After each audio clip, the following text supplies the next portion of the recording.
William Morrow and HarperAudio present An Irish Hostage, a novel, by Charles Todd, performed by Rosalyn Landor.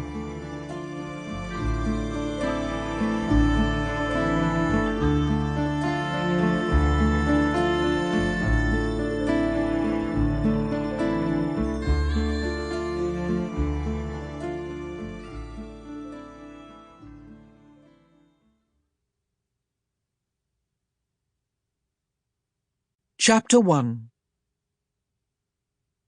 Somerset, June 1919. We had finished our supper and were taking our tea in my mother's morning room. It's quite a lovely room. The long windows open to a surprisingly mild spring evening, and a bit of a breeze pleasantly lifting the lilac curtains just a little, so that we could hear the nightingales singing in the tree by the garden gate. The very picture of a happy family, enjoying a companionable silence as we listened. The only thing that spoiled this charming scene were the expressions on our faces. Simon Brandon, home from whatever it was that had taken him to Scotland while I was in Paris, was trying his best not to look grim. I had come home from Paris to discover that I was on extended leave, while the Queen Alexandra's Imperial Military Nursing Service decided what to do with me. It was especially disappointing to me, because I'd expected to return to one of the clinics for the wounded, who was still in our care. But for my parents' sake, I was trying to put a brave face on waiting for news.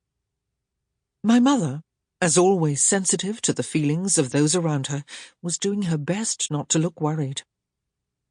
And my father, on a brief leave from the peace talks in Paris, was attempting to hide his frustration with the direction the talks were taking, because he was privy to much of the behind-the-scenes manoeuvrings he couldn't discuss, bottling them up inside instead.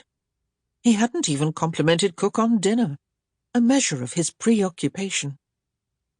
Adding to this merry evening was my own mention of the wedding in Ireland that I was to attend in a fortnight's time.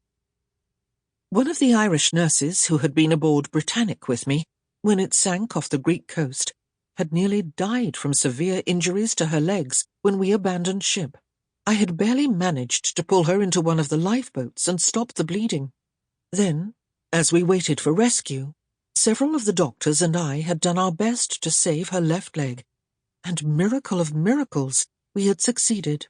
Eileen had been able to walk again after several months of intensive rehabilitation, and she was so grateful that she asked me to be her attendant at her wedding in Ireland when the war ended, and both she and her fiancé were free to marry. My parents and Simon were against my going there.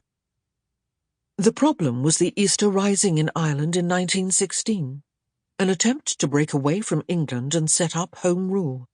It had been put down ruthlessly, and that had only aggravated the situation, hardening the Irish determination to be independent.